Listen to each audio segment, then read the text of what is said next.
நடிகை சுகன்யா வரலாறு. சுகன்யா எந்த ஊரை சார்ந்தவங்க, இவங்க திரைத்துறைக்கு எந்த வருடம் வந்தாங்க, வந்ததிலிருந்து இவங்க என்னென்ன படங்கள்லாம் நடித்தாங்க, இவங்க புகழின் உச்சியில் இருக்கும்போது வாங்கிய சம்பளங்கள், இவங்க சினிமாவில் இருக்கும் பொழுது திடீரென்று திருமணம் செய்து செட்டில் ஆயிட்டாங்க, அந்த திருமண வாழ்வு, அவங்க யாரை திருமணம் செய்து கொண்டாங்க, இப்படி புகழ்பெற்ற நடிகையாக இருந்த சுகன்யாவை ஒரு அரசியல்வாதியுடன் இணைத்து கிசுகிசுக்கப்பட்டது அந்த சம்பவம் உண்மையா? இப்படி நடிகை சுகன்யாவுடைய வாழ்க்கையில் நிறைய சுவாரஸ்யமான பக்கங்களும் நிறைய சோகமான பக்கங்களும் நிறைந்து கிடக்கிறது. அவை எல்லாவற்றையும் நம்ம பார்க்கலாம். இது ஆர்எஸ் ராஜா டாக்கீஸ். இதுவரை இந்த சேனலை நீங்கள் சப்ஸ்கிரைப் பண்ணனா சப்ஸ்கிரைப் பண்ணிவிட்டு ஒரு லைக்கையும் போட்டுவாங்க. நடிகை சுகன்யா அவர்களை பற்றி நம்ம பார்க்கலாம். நடிகை சுகன்யா அவர்கள் சென்னையை சேர்ந்த ரமேஷ் பாரதி இந்த தம்பதியினருக்கு மூத்த மகளாக 1972 நவம்பர் 25 பிறந்தார். இவங்களுக்கு கீதா அப்படின்னு ஒரு தங்கையும் இருக்கிறாங்க. சுகன்யா அவருடைய சொந்த பெயர் ஆர்த்தி தேவி. இந்த பெயரை தான் நடித்த முதல் திரைப்படமான புது நெல்லு புதுநாத்து திரைப்படத்தில் இயக்குனர் பாரதி ராஜாவால் சுகன்யா அப்படின்னு பெயர் மாற்றம் செய்யப்பட்டு திரையுலகில் நுழைந்தார். சுகன்யா தமிழ், மலையாளம், கன்னடம், தெலுங்கு உள்ளிட்ட மொழி திரைப்படங்களில் சுமார் 15 ஆண்டுகளாக பணியாற்றி வருகிறார். இவர் திரைக்கு வருவதற்கு முன்பே பொதிகை தொலைக்காட்சியில் பெப்சி நிகழ்ச்சி ஒன்றை தொகுத்து வழங்கினார். அதன் பிறகு சன் டிவியில் அந்த நிகழ்ச்சியை உமா அவர்கள் தொகுத்து வழங்கினாங்க. இவர் அழகு மற்றும் திருப்பதி திருக்குடை திருவிழா அப்படின்னு 2 பக்தி ஆல்பங்களையும் தொகுத்து வெளியிட்டிருக்கிறார். இவர் புதுநெல்லு புதுநாத்து, சின்ன கவுண்டர், திருமதி பழனிசாமி, செந்தமிழ் பாட்டு, உறுதிமொழி, சின்ன மாப்பிளே, சின்ன ஜமீன், வால்டர் வெற்றிவேல், உடன்பிறப்பு, மகாநதி, கேப்டன், டூயட், இந்தியன், சேனாதிபதி, மகாபிரபு, ஞானப்புலம் ஆகிய திரைப்படங்களில் நடித்திருக்கிறார். மேலும் இவர் தமிழ் திரையுலகில் சத்யராஜ், சரத்குமார், ரகுமானுடன் அதிகமான திரைப்படங்களில் இணைந்து நடித்திருக்கிறார். கமல்ஹாசன், விஜயகாந்த், பிரபு, கார்த்திக் போன்ற பெரிய நடிகர்களுடனும் பெரும் வெற்றி திரைப்படங்களையும் இவர் இணைந்து நடித்திருக்கிறார். இவர் மொத்தமாக 5 முறை சிறந்த நடிகைக்கான பிலிம்பேர் விருதினையும் வென்றுள்ளார். 90s கிட்ஸுகளின் ஃபேவரட் நாயகர்களில் ஒருவராக இப்போ வரைக்கும் இருந்து வருகிற நடிகை சுகன்யா பேசிக்காக இவங்க பரதநாட்டிய கலைஞர். இவர் நடிப்பை விடவும் தனக்கு பரதநாட்டிய டான்ஸ் தான் ரொம்ப பிடிக்கும் அப்படின்னு இவங்க நிறைய முறை கூறியிருக்கிறாங்க. நடிக்கவே மாட்டேன் அப்படின்னு இருந்த நிலையில தான் முதலாக புது நெல்லு புதுநாத்து என்ற திரைப்படத்தின் மூலமாக கதாநாயகியாக அறிமுகமாகி இருந்தாங்க. அந்த திரைப்படத்திற்காக பல விருதுகளையும் இவங்க வாங்கினாங்க. அதை தொடர்ந்து விஜயகாந்துடன் சின்ன கவுண்டர் திரைப்படத்தில் நடித்து முன்னணி நடிகையாக பிரபலமானாங்க. தமிழில் மட்டும் இல்லாமல் தெலுங்கு, மலையாளம், கன்னடம் உள்ளிட்ட பல மொழிகளிலேயும் நடித்து கமலுடன் மகாநதி, இந்தியன், விஜயகாந்துடன் சின்ன கவுண்டர், சத்யராஜுடன் திருமதி பழனிசாமி, சரத்குமாருடன் மகாபிரபு அப்படின்னு பல முன்னணி கதாநாயகர்களோடு சேர்ந்து அந்த நேரத்தில் பல ஹிட்டு திரைப்படங்களில் நடித்த கதாநாயகியாக இவர் வலம் வந்தார். நடிகையாக மட்டும் இல்லாமல் ஒரு டப்பிங் கலைஞராகவும் மணிரத்னம் அவர்கள் இயக்கிய கன்னத்தில் முத்தமிட்டால் திரைப்படத்தில் நந்திதா தாஸுக்கு இவர் டப்பிங் குரல் கொடுத்திருக்கிறார். அது மட்டும் இல்லாமல் சன் டிவியில் ஒளிபரப்பான ஆனந்தம் சீரியலில் கதாநாயகியாக நடித்து சின்னத்திரை ரசிகர்களையும் இவரை புகழ வைத்து விட்டார். இவருடைய திறமை முடியவில்லை. ஒரு இசை அமைப்பாளராகவும் ஒரு சில ஆல்பம் தொகுப்புகளையும் இவர் வெளியிட்டிருக்கிறார்.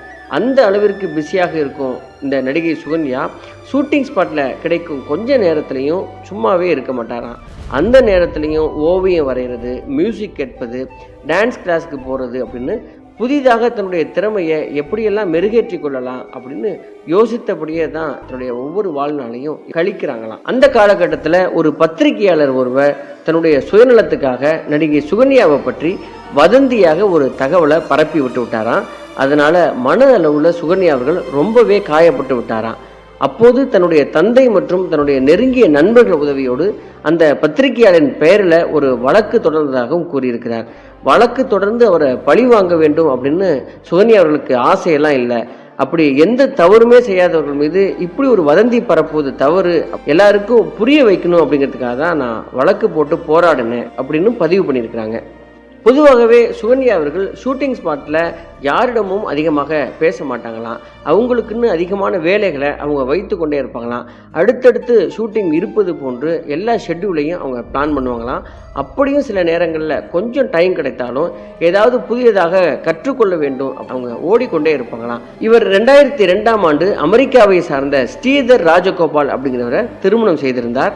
ஆனால் திருமணத்திற்கு பிறகு அடுத்த ஆண்டு இவர்கள் இருவருக்கும் ஏற்பட்ட கருத்து வேறுபாடு காரணமாக தனது கணவரை விவாகரத்து செய்து கொண்டார். இந்த விவாகரத்து பற்றியும் நடிகை சுகன்யா அவர்கள் ரொம்ப போல்டா பேசியிருக்கிறாங்க. பெண்கள் பயந்து ஓட தேவையில்லை, திருமண வாழ்க்கை பிடிக்கிற அப்படின்னா கணவன் மனைவி 2 பேரும் கலந்து பேசி விவாகரத்து செஞ்சுக்கலாம், அல்லது நீதிமன்றம் சென்று விவாகரத்து பெறலாம். விவாகரத்து கொடுக்காமல் இருந்தால் கடுமையான காலங்களை குடும்ப வாழ்வில் எதிர்கொள்ள வேண்டிய தேவை ஏற்படும். பிடிக்காத திருமணத்திற்கு விவாகரத்து செய்ய பயப்பட வேண்டியதே இல்லை, அதெல்லாம் கடந்து தான் பெண்கள் வரணும் அப்படின்னு தன்னம்பிக்கை கொடுக்கிற விதமாக இவர் பேசியிருக்கிறார். அடிப்படையில் நடிகை சுகன்யா அவர்கள் ஒரு பரதநாட்டிய கலைஞராக இருப்பதால சினிமாவில் நடிப்பதை அவங்க நிறுத்திய பிறகு லண்டன் சென்று அங்கு பாரத சுகன்யா பள்ளியை நடத்தி வருகிறார்.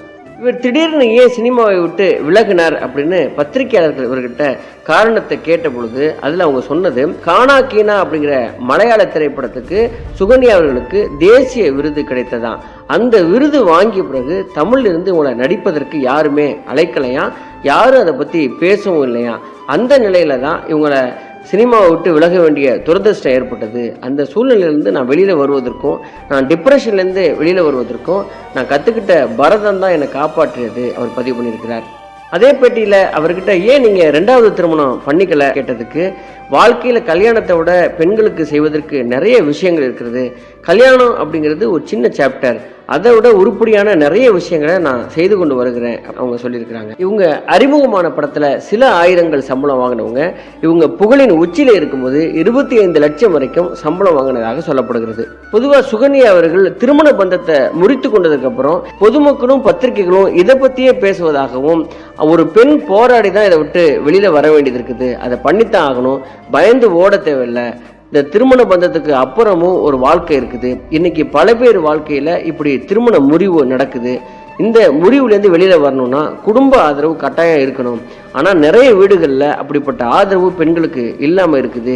நீ திரும்பி வரக்கூடாது, 4 பேர் ஏதாவது சொல்லுவாங்க, அதனால் எவ்வளோ கஷ்டப்பட்டாலும் நீ அந்த கல்யாண வாழ்க்கையை கண்டினியூ பண்ணு, நீ அங்கேயே இருக்கணும், இப்படி அழுத்தம் கொடுக்கறதுனால தான் நிறைய விஷயங்களில் நிறைய பேர்கள் தற்கொலை செய்து கொள்கிறாங்க.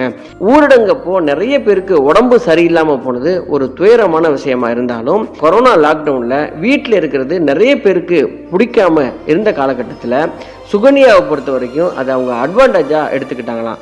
அப்போதான் சமஸ்கிருதத்தில் ஒரு கோர்ஸ் முடிச்சிருக்கிறாங்க.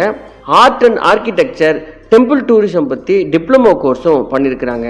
இந்த மாதிரி நிறைய விஷயங்களில் ஆர்வம் கொண்டு புது புது விஷயங்களில் கற்றுக்கிறதுல ரொம்ப முன்னுதாரணமாக இருக்கிறவங்க தான் நடிகை சுகன்யா அவர்கள். உலகமே இடிஞ்சு போய் ரொம்ப நெகட்டிவாக உணர்கிற போதும் நடிகை சுகன்யா மட்டும் அவங்களுக்குன்னு ஒரு உலகத்தை அமைச்சிக்கிற அளவுக்கு ரொம்ப பாசிட்டிவாக இருக்கிறவங்களாம்.